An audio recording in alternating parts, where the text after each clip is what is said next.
So if you've been to a dental practice management course in the past 10 years, especially one that focused on marketing, you were probably told you need to be on social media. And it started out simply. First it was, you need to have a Facebook page. You need to start posting on Facebook.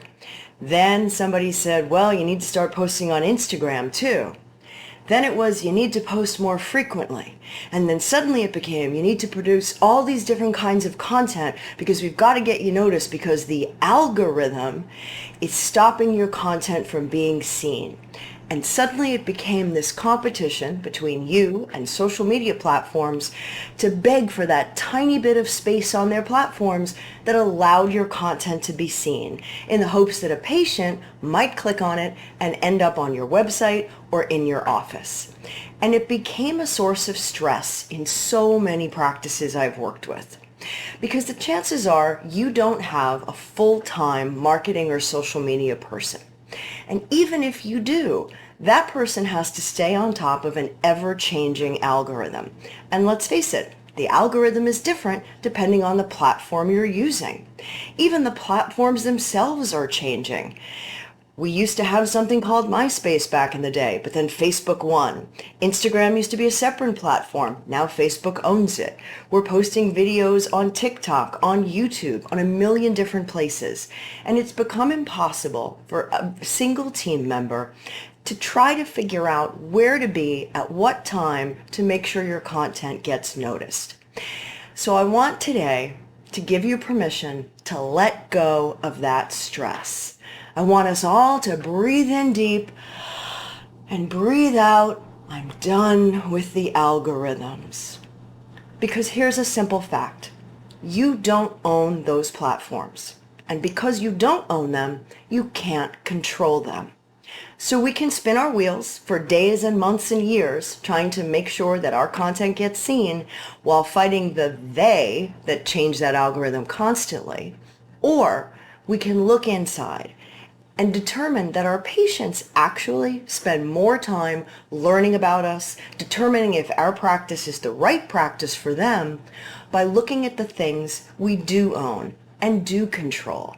Our website, our brand, the content we produce in those places, the stories we share about ourselves.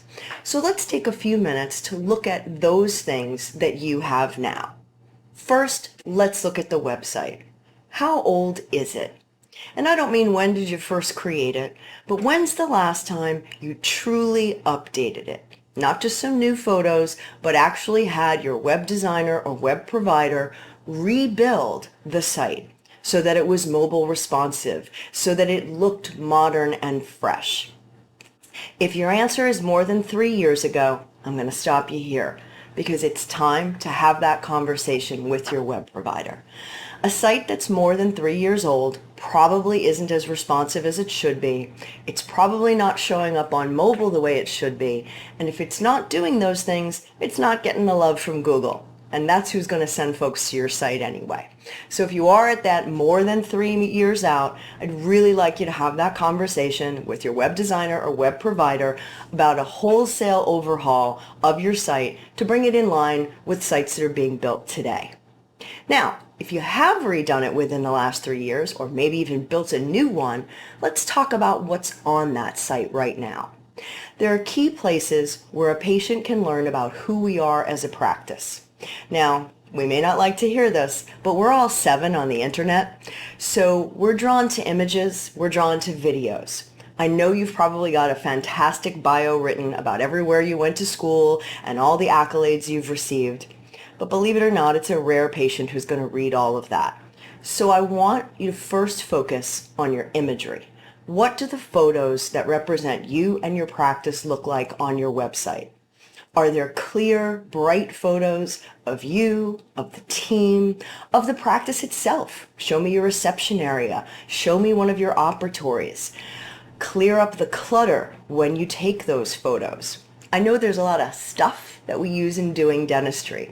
We have our jars of 2x2s and our jars of carpules and all these things on the counter that make doing the job easier because we need them every day. But they show up really poorly in photos. They end up looking like a whole lot of clutter. So what I'd like you to think about doing is having someone in to take those photos for you, and just for the purpose of the shoot, clean up all the stuff. The things that in a photo will just look busy and messy, even if we know we need them on a day-to-day basis. Yes, we're staging that a little bit, but it's not the end of the world. We want folks to see what our practice looks like at its best. I also want you to make sure that you have recent photos of you and the team. Think of your website sort of as your dating profile. Nobody wants to show up for that first date and meet someone who's clearly 10 years older than that image they posted. So be who you really are. If you practice in scrubs, take your photos in scrubs. Don't feel it's time for a suit and a tie or your best dress if that's not how they're going to meet you in the practice. Part of a patient scanning through your website and seeing what you're about is them determining, is this the right practice for me? Is this the right doctor for me? So be who you are in all of your imagery. And that goes for videos too. I know a lot of you have probably hired someone to come in and do a video shoot so that you've got some great videos on your website. Meet the doctor, meet the team, tour of the office, patient testimonials. By the way, hint, hint, if you don't have those, it's time to make that happen. But when we shoot those videos, again, think about who will the patient meet when they actually come to the practice, and be those folks.